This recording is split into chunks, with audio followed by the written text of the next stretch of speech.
So please welcome with me Jeff Moore from Solana Succulents. Thank you, Dean.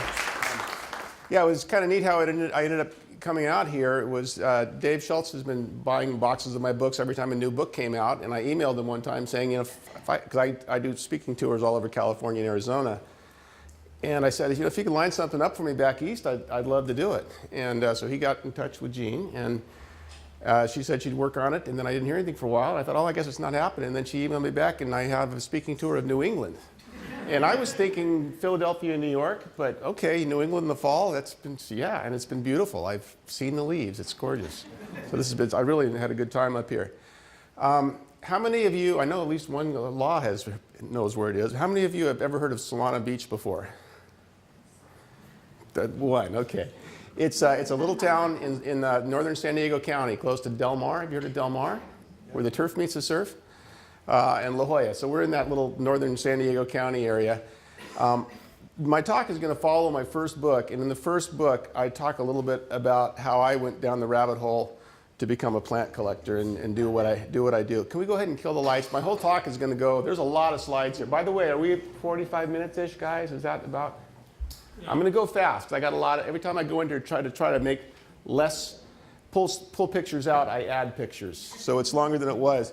How many of you recognize what we have right here? That's Agave Americana variegata, or variegated. Those are all over California. It's, the variegated form should be a rare, expensive plant. They're about 6 feet by 6 feet, and it's a big agave.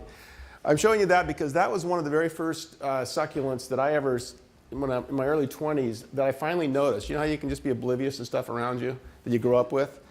And I would bike by one of these on my way to class in college in San Luis Obispo, and right when it was a big giant one by itself in the middle of a green lawn, and by the time I noticed it, it did what agaves do, which is send up that giant 20-foot asparagus flower stalk and die at the end.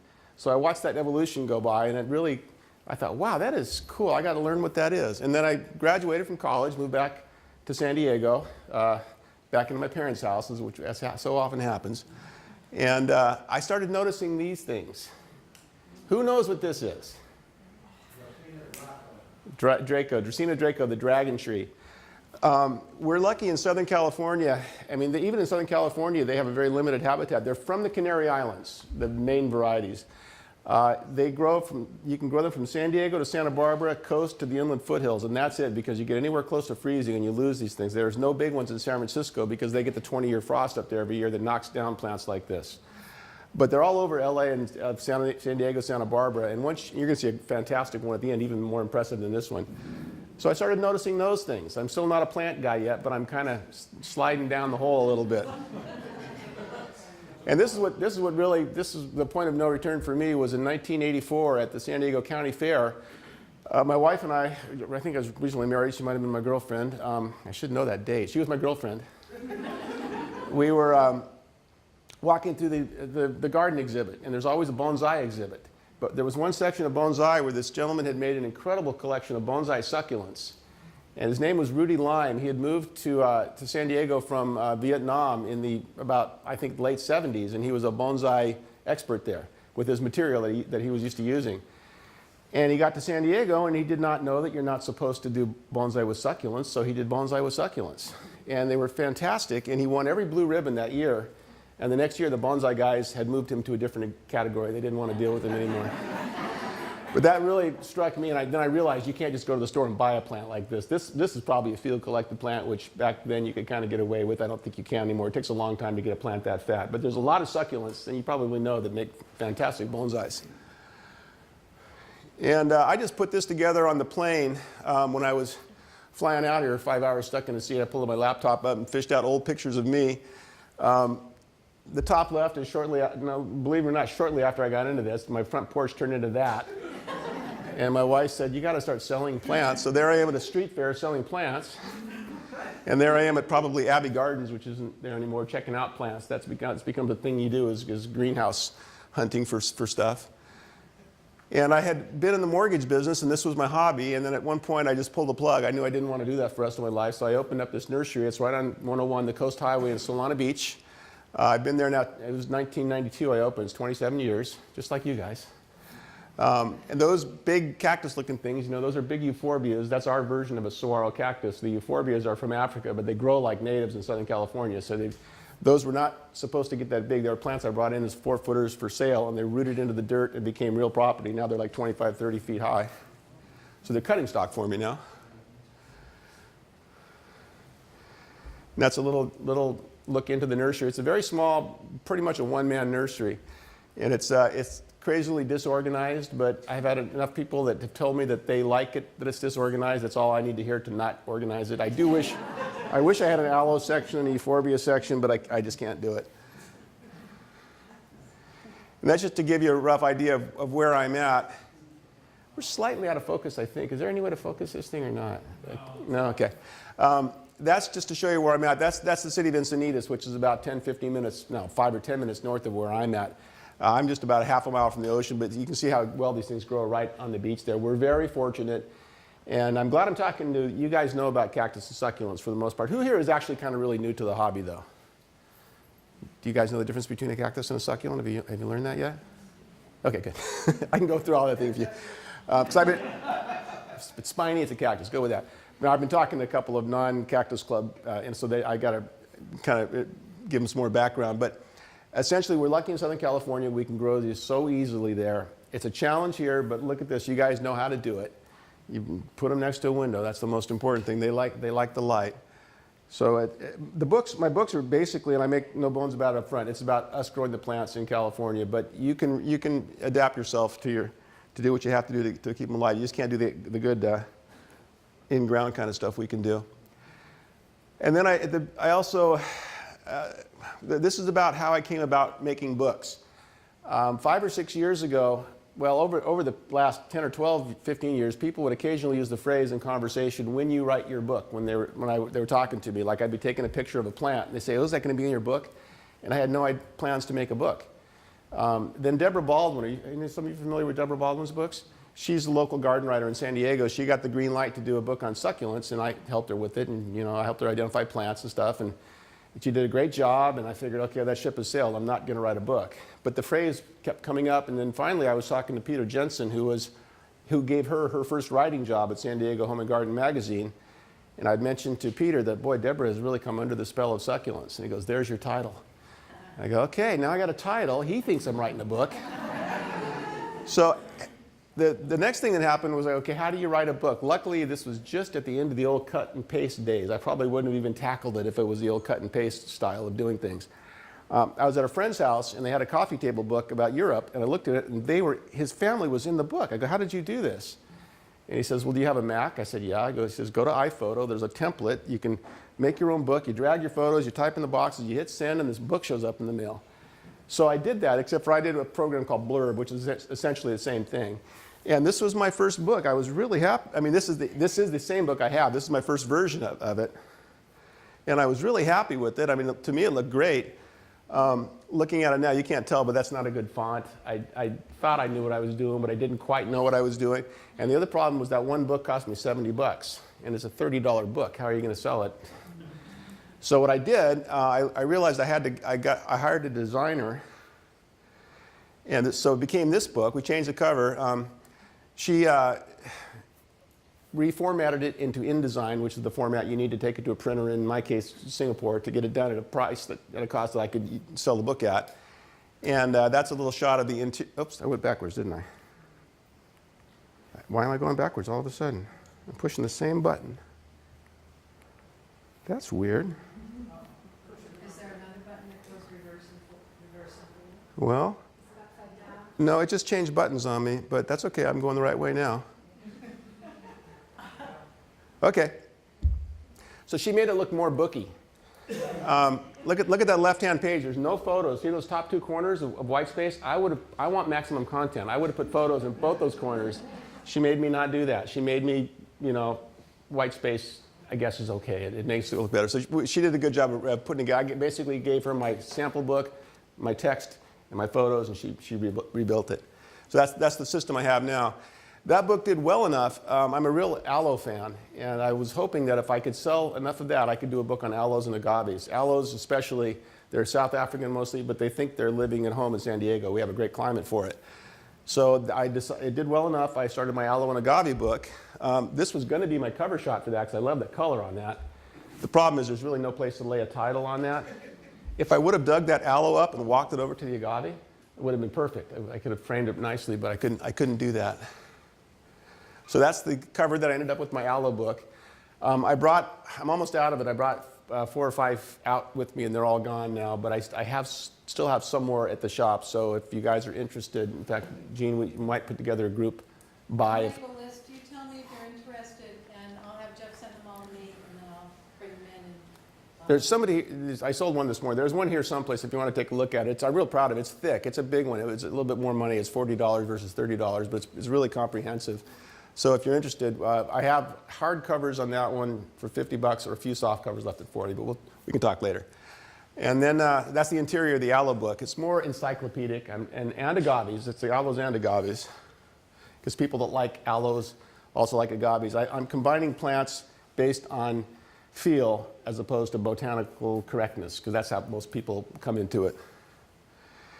And then my third book, which I have here, is soft succulents, and I mean you're going to be. If you can see, they're very visual books. It's a lot of images. It's as comprehensive as I can fit in one book. Initially, since I did aloes and agaves, I thought, okay, my next book's going to be aeoniums and echeverias because I thought I would do the and series, and then I did the math, and that was too many books.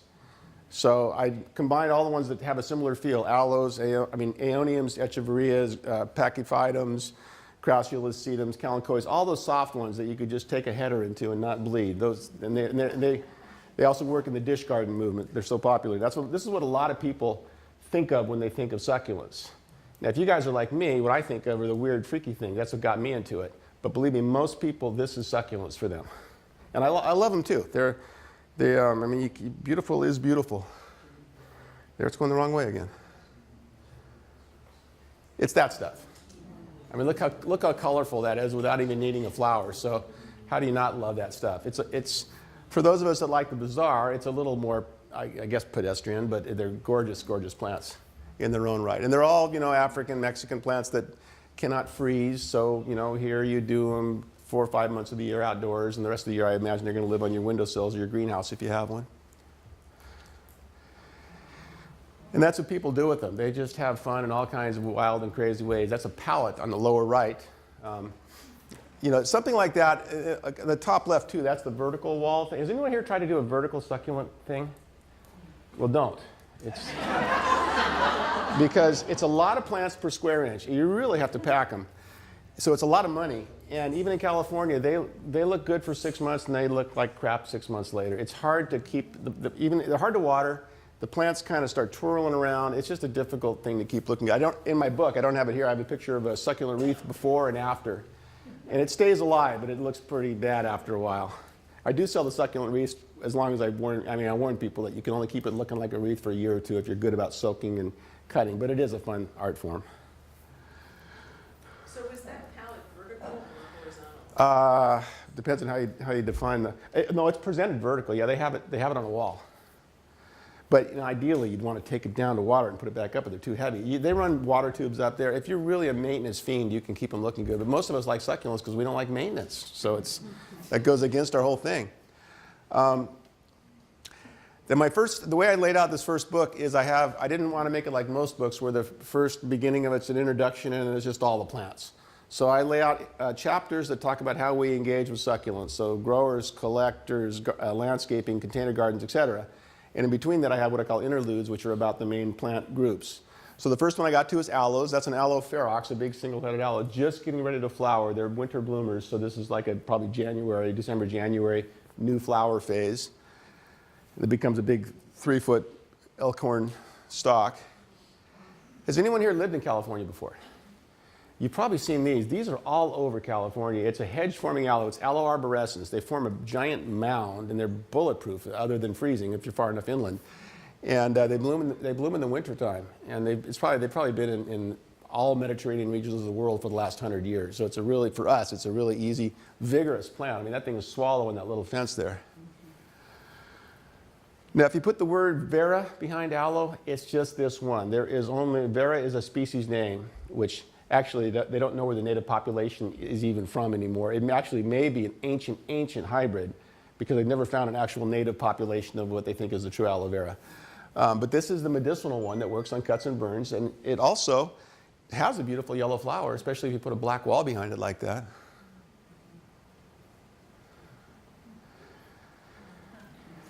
Aloe plicatillus, the fan aloe or tongue depressor plant. Really structural, beautiful, beautiful things. Even in California, they're a little fussy. If one finds a happy place, it does this. I've had others where the heads got smaller. That's a little bit of a fussy one to grow. They've actually have put this into a new old genus. They want to take this out of the aloe genus and put it into a genus called Kumara, which I'm not going to do. Some people might change, but I don't want to call this Kumara plicatillus. But it is different. And then I just have some examples of aloes. That's Aloe tomentosa on the left, which has these white fuzzy flowers. It's one of our rare summer bloomers. That blooms in the summer for us. That's one you might want to try for that reason here, because you get some good flowers in the summer, hopefully. The one on the right is an unidentified hybrid with little banana-like yellow flowers. A beautiful plant. There's a lot of hybrids. And we have some beautiful red aloes too. As long as they're in the sun, getting a decent amount of stress and not being overwatered and overfed, certain aloes, that's Dorothea on the left and Cameronii on the right, they get a real gorgeous red blush to them. You know, aloes are not sharp. Most aloes you can drag your hand along the edge and they don't bleed. You go the opposite way, they're a little sharper, but they're pretty forgiving plants. And we have tree aloes. Those are the two main species tree aloes. On the bottom right, that's Aloe bainzii / barbarae, which is they call it the Dr Seuss tree, because Dr Seuss used to draw things that looked like this. They looked like multi-headed palm trees, but I don't think he was actually thinking of this. He happened to draw something that looked a lot like that. And top left is Aloe dichotomous, which is a more dry climate one, and it doesn't flower that often, but I happen to capture this one in a great state of bloom. And there's a hybrid between them called Hercules. It's really popular in California now. It's a big, fast-growing, real monster of a plant. Yeah, that's a proper response. If you Google aloes and you go to the images section, you know, where you get the 100 pictures, there's going to be there's going to be pictures of the spiral aloe, Aloe polyphylla. We have trouble with this. In Southern California, I've killed about 10 of them. In Santa Cruz, Bay Area, San Francisco, where it's a little cooler, they never get quite as hot as we do, they have more success with this plant. So it doesn't like heat. It's from 5,000 foot elevation in Lesotho, South Africa, an island nation in the middle of South Africa, and it gets snowed on where it's from. But I still don't think you can grow them here. It's just a difficult one to grow. And I'm just showing this picture. I'm teasing myself by showing you this picture because I can't grow them either. On the left, that's the gentleman that went to Lesotho in the 70s. He's from Santa Cruz in Northern California, and he collected seed in the 70s, and he's been growing them ever since. He's selling his own seed-grown plants. It's like $70 for 1 gallon, so they're not cheap, but he's convinced that the seed-grown ones that he grows are better than the tissue culture, which we've tried tissue culturing in the past, and I think that it does make a weaker plant. You can't take a bad picture of this plant. You go like that with your iPhone, and it looks like these. If you notice, that's a left spiral and a right spiral. It does that. That's the Fibonacci sequence in nature. And this, again, this is up in Santa Cruz. I'm jealous. I mean, I cannot do that where I live. That one is even bifurcated. See the second head coming out on it? So that's just, I'm showing you this just to show you the remarkable nature, you know, the crazy, crazy plants. I saw some gasterias here. You guys know gasterias. They're like little aloe relatives that are thick-skinned, little tongue plants that are great in the windowsill. They're fairly, gasterias and haworthias are more tolerant of a little bit lower light, and they have these beautiful flowers that look to me like little flamingo heads. Although in actuality, the name gasteria means gaster as in stomach, so apparently they look like little stomachs is where the name comes from. Again, we're following the flow of the book. I have a section on container plants. So earlier you saw the grouping plantings that are so popular. But people, especially people in the Cactus Club, we're more in the one plant, one pot, specimen mode. And this is what you see at Cactus and Succulent shows. You know, it's fantastic plants like that. That's the desert rose. You have a big one here. Adenium obesum on the left. Euphorbia, I forgot the name, a fairly rare euphorbia on the right. You know, staging is such an important thing. If you have a nice plant, it deserves a nice pot. This is Jim Hanna in Los Angeles. He's been doing succulents for about 35, 40 years, and he's a member of LA has like 5 or 6 cactus clubs, and he's a member of almost all of them, and he brings his collection to every show. He's a great guy, and he just has some wonderful specimen plants. That's a type of I'm pretty sure that's a yucca. It looks like agave stricta on the top left, but I think it's a type of yucca that he's bonsai'd. That's Pachypodium bispinosum, I believe, on the top right. On the bottom right, that's the elephant bush, Portulacaria afra, really trimmed into a nice little tree. And bottom left is the African bonsai, Trichodiadema bulbosum. It gets little purple flowers. There's a lot of succulents where you probably know you raise the roots up and the roots become the trunk, and you have a natural bonsai look. And we're lucky again in California. Aeoniums are from the Canary Islands, and our climate is so much like the Canary Islands. It's Mediterranean, winter wet, summer dry. Aeoniums do great. I was up 2 years ago up in San Francisco in one of the really wet winters, and the aeoniums up there were just bursting. They love the cool, wet winter. They're winter growers. For us, in the summer, they shrink. They get real small. It's even watering. They don't like summer, but that's how they evolved in the dry summer Canary Islands too. But like they cannot grow these in the deserts. It's a difficult container plant here, but that's what we can get with, this is called sunburst right here. Looks like a big field of flowers right there. That is an aeonium sunburst with a flower crest, a mutation. A guy that sent me a picture of that, he said it was in his yard. He asked what it was, and I asked, where do you live? I had to get down there and take a picture myself, because that doesn't happen very often. You'll see a plant crest. This plant will crest quite often. I've never seen a flower crest. And I had to let him know that, it's a monocarpic thing, so that it's a dead plant right there. It's not, now it's just a brown husk of what it was, because when it flowers, it dies, that part of it. But I thought that was a spectacular, that's the nice thing about plants, is there's rules, and then they don't always follow the rules. They do whatever they're going to do sometimes. That's a fairly new aeonium hybrid. It's called Cabernet. It's a cross with a really black Zwartkop and one called the Simsii, a little bushy green one. And the color comes and goes. Parts of the year it's almost green, parts of the year it's almost black. And if you catch it at the right time, it has this really pretty burgundy Cabernet color. As does this one. This is a big Jack Catlin hybrid. Jack Catlin was a horticulturist at the Huntington Botanic Garden, and he made all these wonderful crosses, but the names have been lost over the years, so they're just out there in cultivation, so we're just guessing at the names. Part of the year, this is a solid green. In the spring, the old leaves start to get old, so they get the red blush to them. Then they'll fall off, and by the end of the summer, the heads are shrunken, and you can see the stems. It looks pretty like it's dying, but it's not, and they come back after the first rains. And just more, that's a new hybrid called Mardi Gras on the bottom.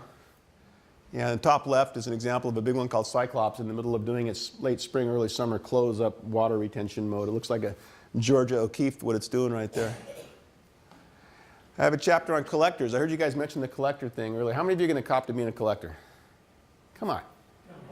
Come on, a collector, a plant collector. Some people think there's a stigma to that word, don't be ashamed of it. This is Collector Joe. Joe lives in Santa Barbara. I've known him for a long time. That's about 4 hours from me, but he would come down to San Diego a couple times a year, and he'd bring me boxes of plants.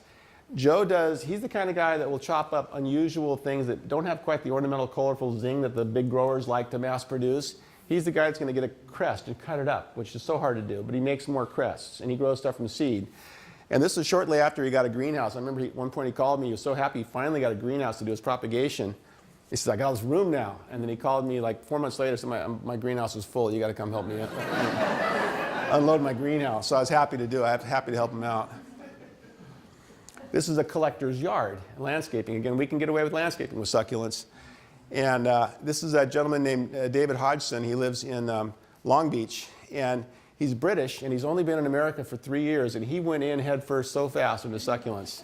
His whole little house is just completely covered. The problem is, it's not really a problem, kind of a problem. This is probably a year after he planted it.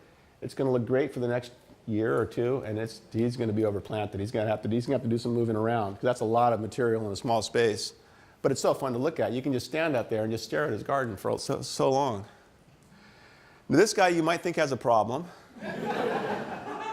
but he doesn't. He has a nice landscape succulent yard, and he propagates his own material to sell it to guys like me to pay for his hobby. So he's like Joe. He will do.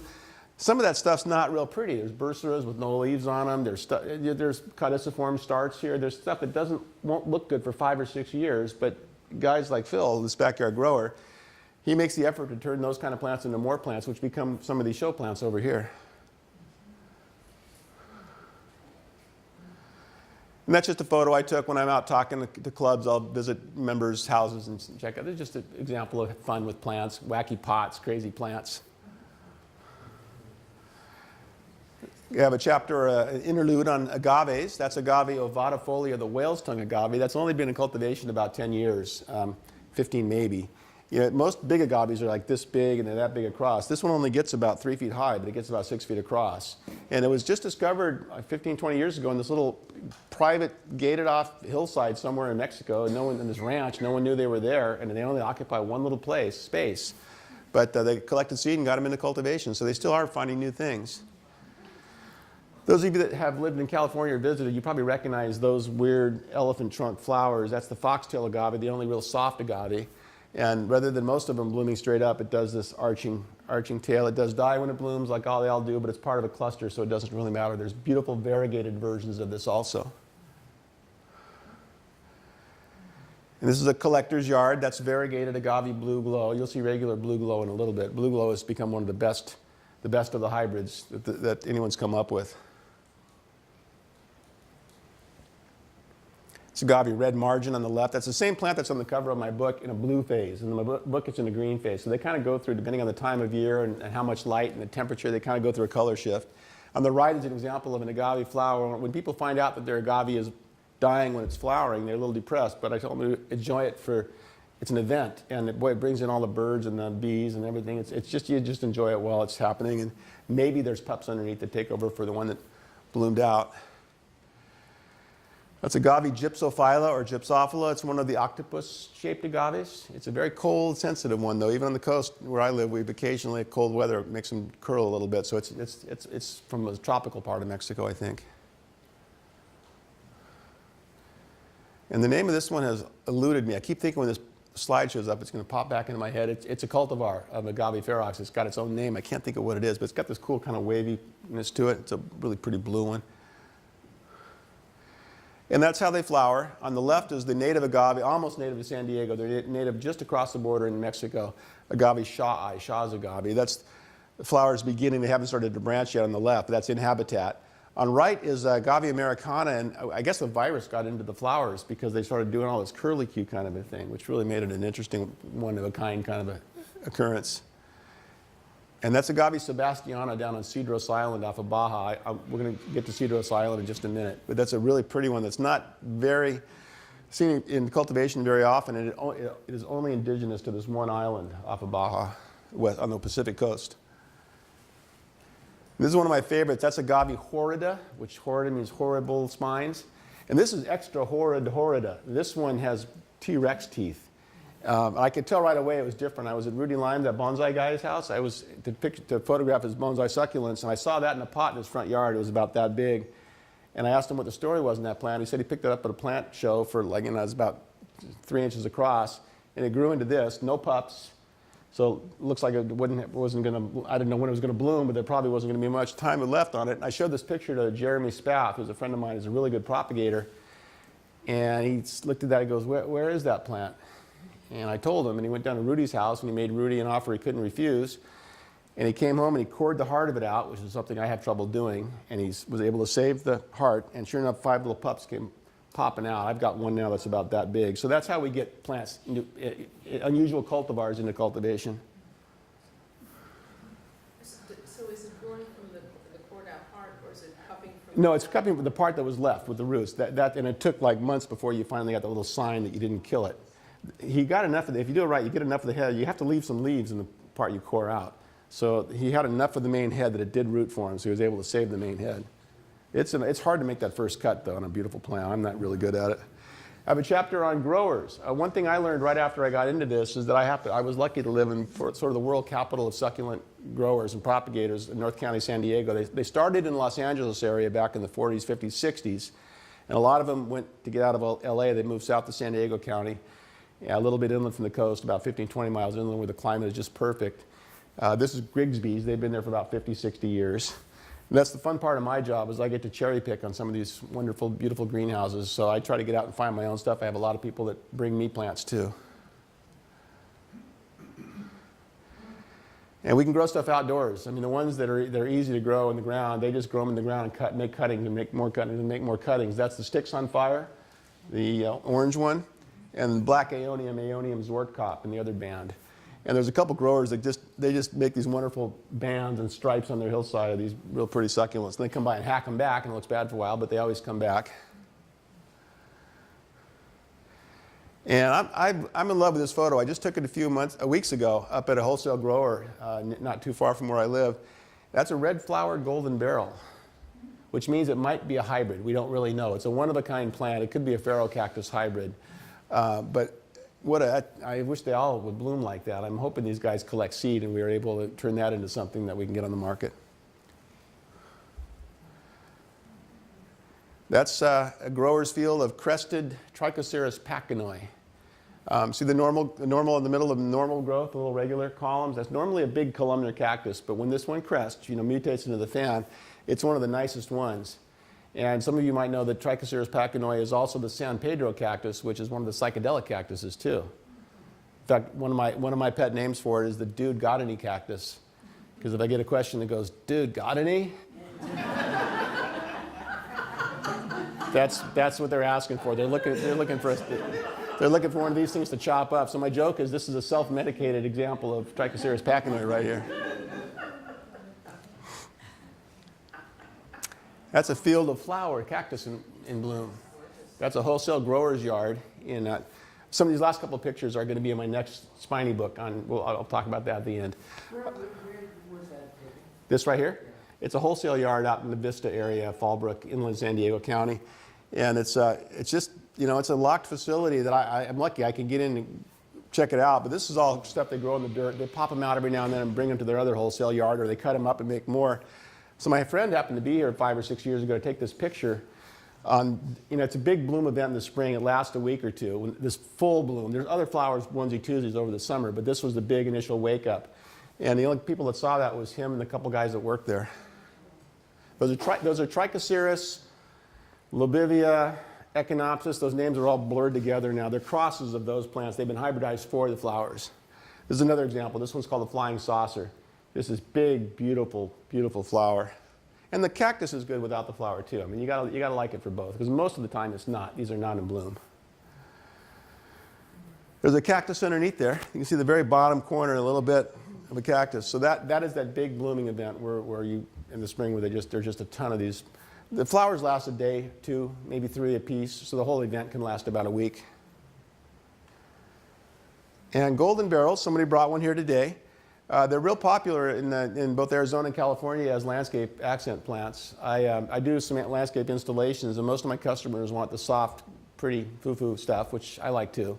But I beg with them just a couple of cactus, a couple of golden barrels, because they just glow. You just set them back where your grandkids aren't going to run into them. And if they do, I tell people my kids grew up around this stuff. It's good life lessons. There's nothing wrong. Nothing wrong with getting a spine in you every now and then. And this is a photo I pulled off of Instagram. Any of you youngsters on Instagram here? Anybody? I got talked into it. I didn't want to do it. I don't really do Facebook, but my kids talked me to do it on Instagram because it's a good way to show your product out there. And it turns out it's a lot of fun. So if those of you that are at Solana Succulents, and I post a couple photos every day, and I've been posting photos of leaves the last couple of weeks, last week since I've been up here. I didn't get as many likes on leaves as I got on succulents. So this is a gentleman I met who's going to contribute to my next book, because I'm finding all these beautiful, beautiful things. If you just follow plant people, it's good. Every morning you wake up and you scroll through and you see these beautiful, beautiful plant photos. I can tell you some later if you want to know who to follow. This is a type of rare Areocarpus, retusis, or trigona.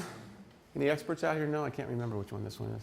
It's got that beautiful fuzzy cottony cephalum material that a lot of cactus have that serves both a sunburn protector and also possibly a mist collecting device. Occasionally take on a collection of plants. Either someone's moving or hopefully not dying, but I've occasionally, we'll get to these rare plants in which I really want to keep one, but I can't take many more plants home. I'm kind of full, so I take pictures of them and then sell them. So luckily I got a picture of this one before it left. That thing, to me, defies description. That's a crested Areocarpus at a very well-known grower's greenhouse. And I asked him if I could take this picture. He says, yes, but you can't post it. You can't put it online.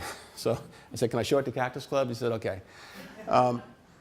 That one is so good. It's never left his greenhouse in 20 years. If it did, it would win every award at every plant show it went to. So it's probably good that he doesn't bring it every time. But that's just the most perfectly freaked out sea creature of a plant. You'll see some more sea creatures in a minute. What kind of air? I think it's Fissuratus. Eulychnia spiralis. These are all of a sudden all over the internet. They're hard to get. It could be $100 for a 6-inch one still. They're not cheap, but what a cool form of a cactus, a little twisted cactus. I don't have one of these yet. I mean, I would probably pay $100 to get a good looking one if I could find one. But they're starting to, they'll be more available over time. Is that what we saw in Connecticut last year at the show? Yeah. Yeah. Somebody in the Connecticut Club show had one. Yeah, I mean, people have them. People, you know, again on Instagram, I've seen pictures of people in Spain and, you know, and Germany that have these things. So they're getting out there. That's a little thing called a Pelecyphera, formerly Turbinocarpus. You know how names change.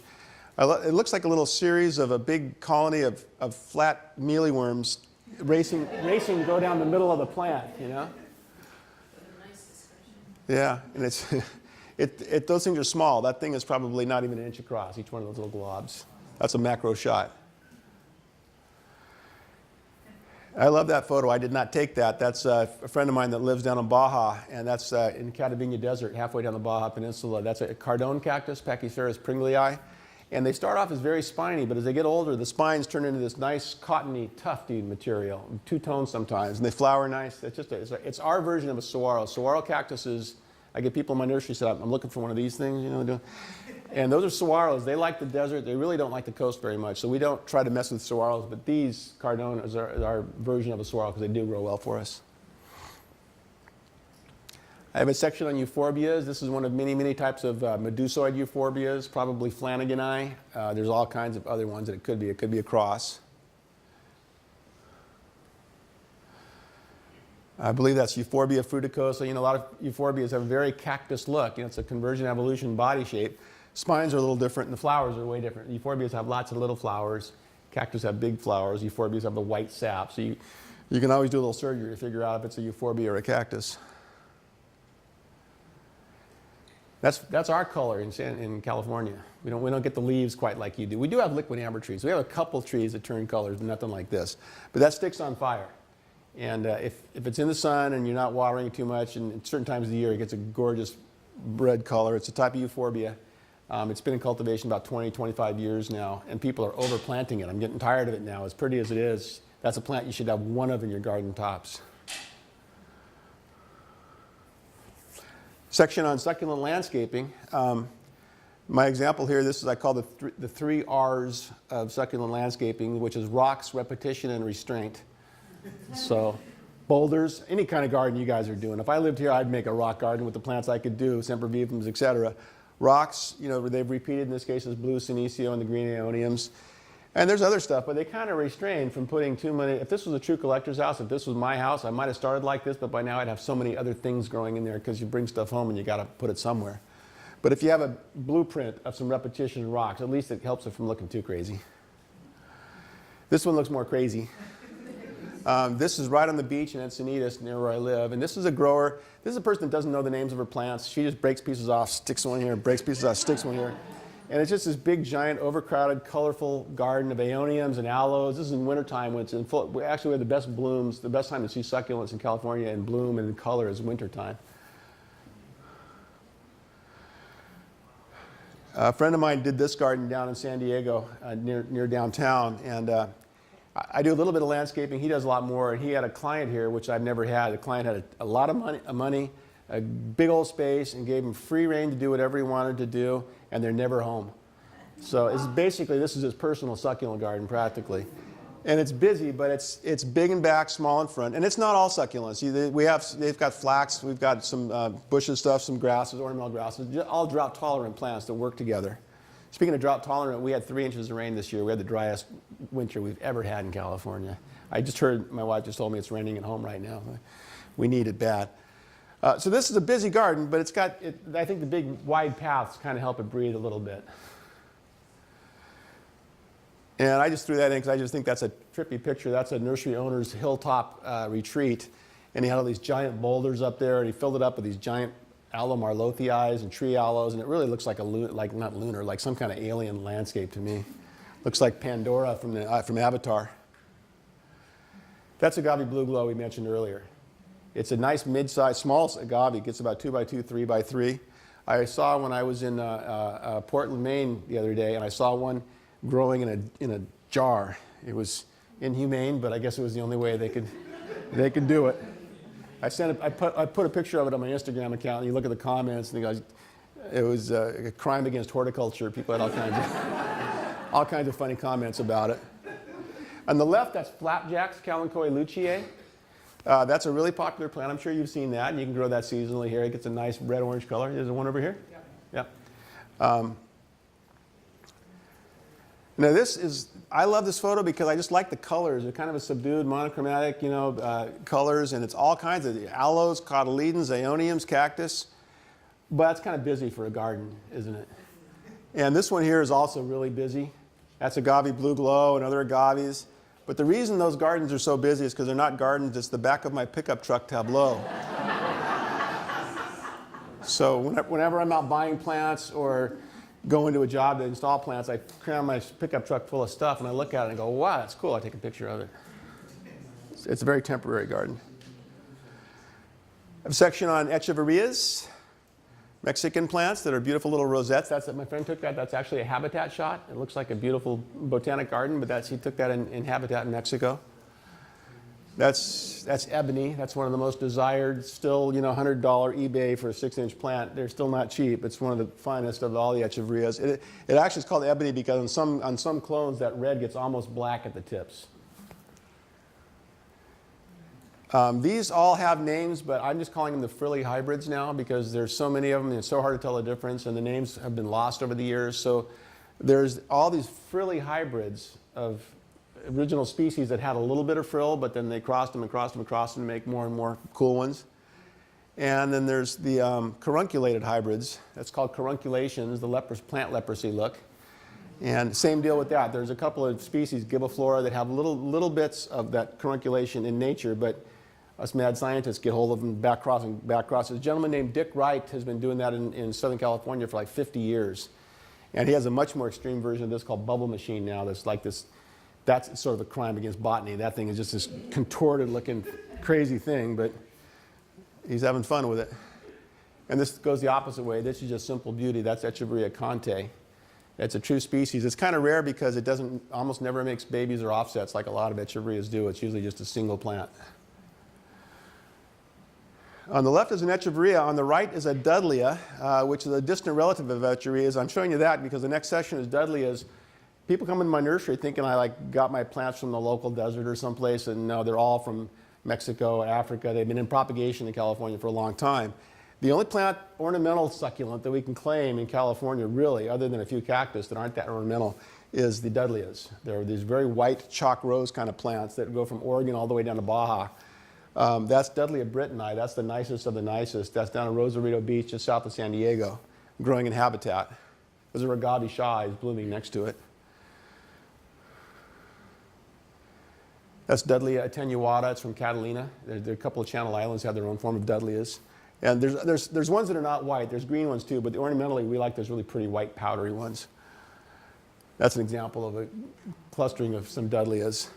I think they're difficult to grow in non-Mediterranean climates. I don't know if you guys have ever tried Dudleyas, but for us they're easy. Even for us, because of our habitat, they want to dry up in the summer and they look all crispy by September, October, but the first rains, they bust out and get beautiful. That's a nice hybrid of two of the best white ones, Pachyphytum and Anthonyi. That doesn't occur in nature, but of course people get hold of them and do their own thing. And real briefly, I don't know if you've had speakers that have talked to you about their trips to Africa and places Mexico. I unfortunately, so far, I'm in New England right now. I got someplace, but I haven't been to Africa. I haven't been to Chile. I want to see the Copiapoas, and I haven't done any of that. One thing I have done is I visited northern Baja because it's so close to me. So I've done a couple of most of my trips to Baja, though, have been in my surfing days when I was with a bunch of surfers, and there's no way they were going to stop and let me look at stupid plants.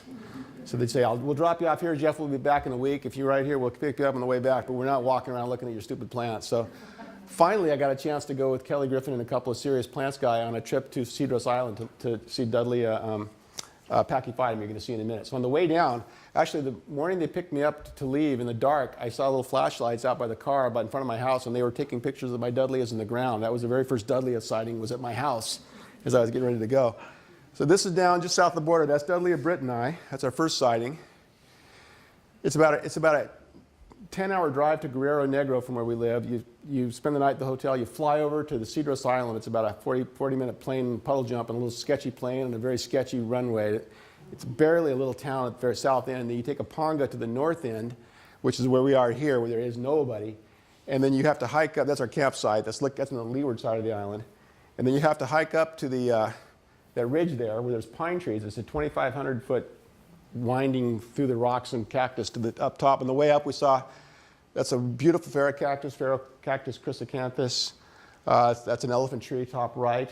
And that's that agave you saw earlier, Sebastiana in bloom bottom right. So we're seeing wonderful things all the way up there. But the reason we're up there is for this plant right here, which is Dudlea pachyphytum, which only lives in that one little couple hundred yards. They think there might be other inaccessible populations on these steep cliffs, but this is the only population that people know about, and the Koreans know about it, and they had just got there before us and stole a bunch. We saw evidence they'd cut a whole bunch up, because these are big money back in Asia. And luckily, we found out they got busted, and so they're trying, and they caught the plant, so they're going to try to repatriate them. That's me up at the very top, sitting next to one of those Dudlea pachyphytums. I was going to use this for the inside cover flap of my soft succulents books, and then my wife said, "What are you doing with your hat there?"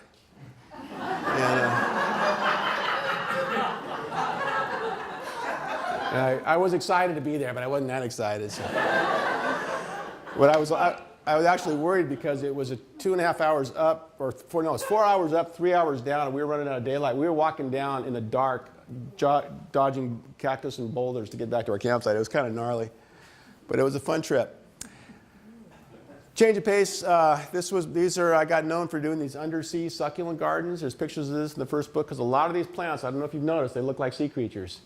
And so at the Del Mar Fair, I would do gardens there for years, and they like when you have a theme or something different. So I decided, all right, I'm going to do an underwater garden, which not really underwater, but make it look like a coral reef.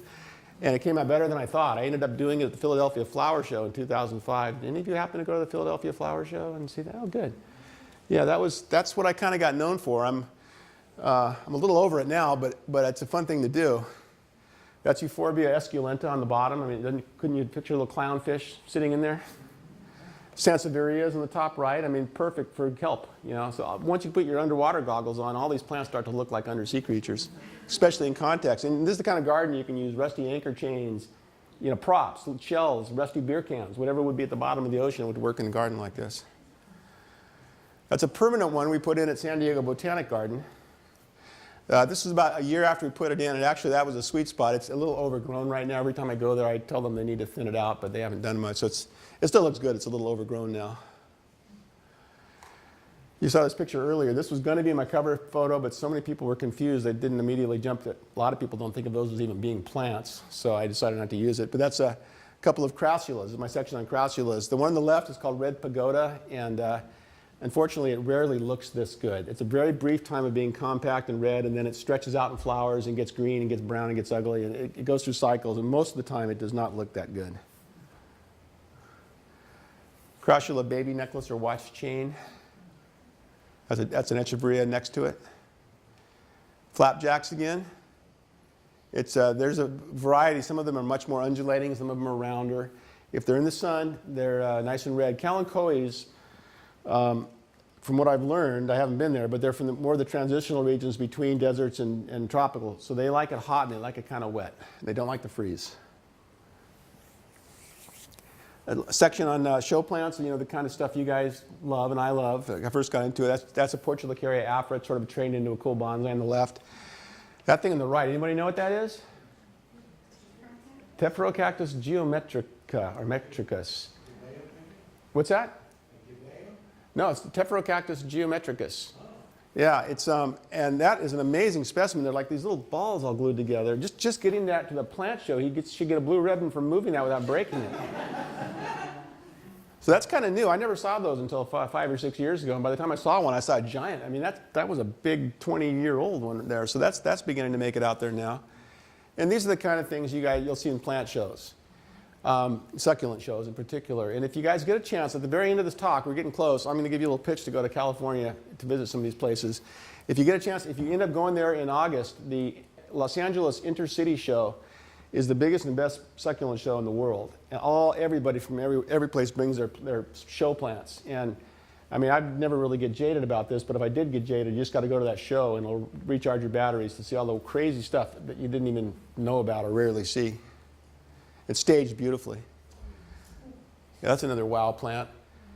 There's a picture of this in my first book. This is a Crested Myrtillocactus geometricans, normally a regular columnar blue cactus. But this is a beautifully crested one. I tell the story in the book briefly. This gentleman named Leo was one of the many guys who will show up with a van full of plants. I see him once a month, 6-inch colorful aeonium, regular stuff. And one day he shows up with this in the back of his truck. And I asked him how much, and he said $200, and I said, okay. So I bought it, brought it in and set it in my shop there. So I did the retail. I priced it at $400, which is what you normally do. But every day I'd walk into work and go, $500, $700.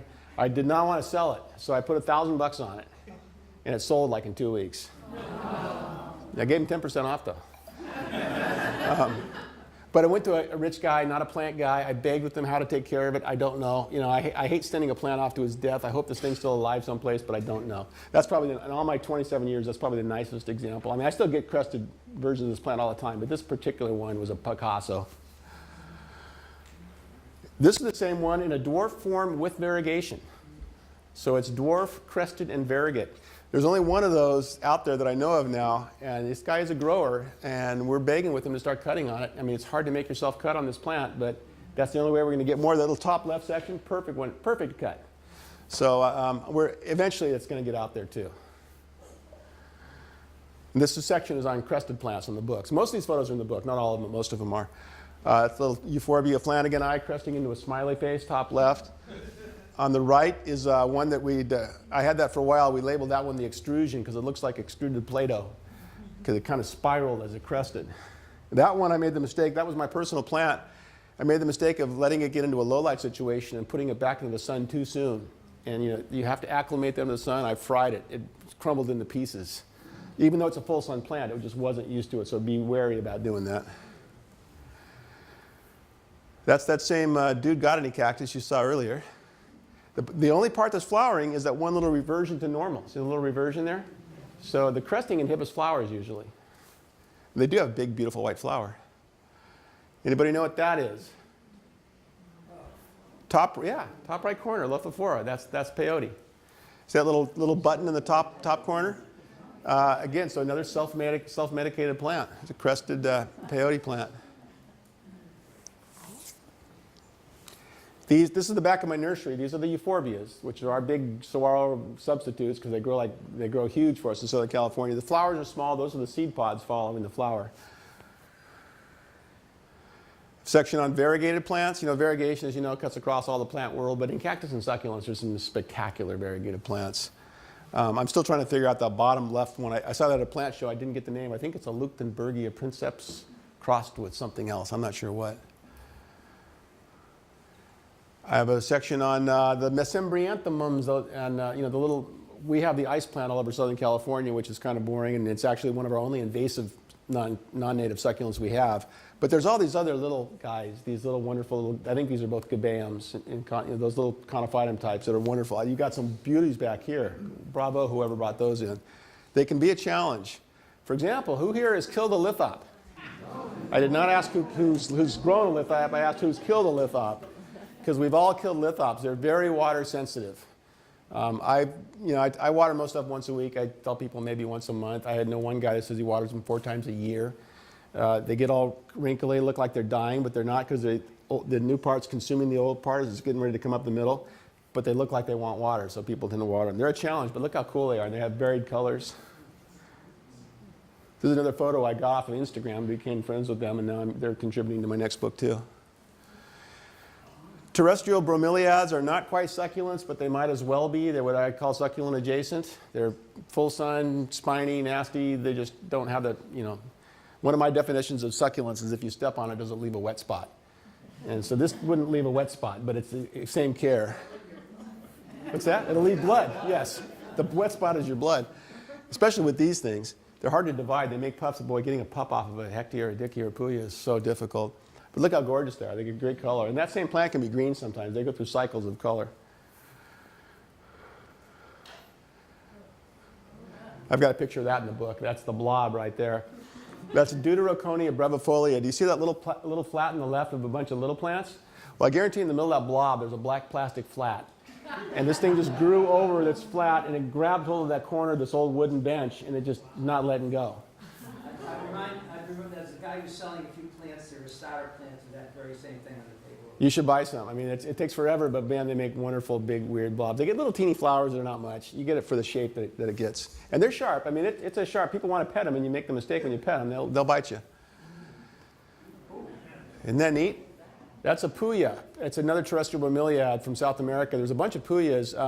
Puia alpestris is similar to this. It's a little more of a turquoise flower. They call it the sapphire tower. This is Puia Abiraterone. I planted this at my neighbor's house, who was not into succulents, but he let me plant his yard for him. And I thought it was the other puya. It turns out it's this puya, which gets about this big white thing, giant bush. I told him it would bloom in a couple years. 15 years later, it finally bloomed, and he was on vacation in Hawaii. He missed the whole flower. But it was this giant, shimmery bloom. People would stop in their cars to take pictures of this. It only happens on occasion. And that's just one of the weird, at the end of the book, I had this little catch-all for all kinds of unusual things, strange stapeliad stuff that I didn't really have enough room for a big, chapter on, but I just show you some of the unusual. There's so many weird stapeliad flowers. That's the little starfish, stinky flowers. Thanks for your time, guys. I had a good time.